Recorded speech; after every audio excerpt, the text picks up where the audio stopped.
আমরা পৌঁছে গেছি চিলাপাথা ইকো রিসোর্টে। আর তোমরা এখানে শুনতে পাচ্ছ নদীর ফুলফুল আওয়াজ।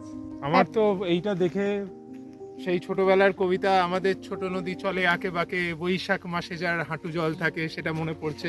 ঠিক এবং ঠিক, ইভেন হাঁটু জলই আছে ওখানে, ওনারা মাছ ধরছেন, কি সুন্দর। একদম ফাঁকা প্রকৃতির মধ্যে, চারিপাশটা জঙ্গল, এমনকি আমরা যে ঘরটায় থাকছি সেটাও কাঠের। একটা আলাদাই এক্সপিরিয়েন্স।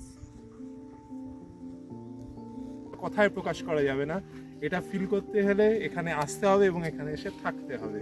ঠিক আছে, চলো টাটা, বাই বাই।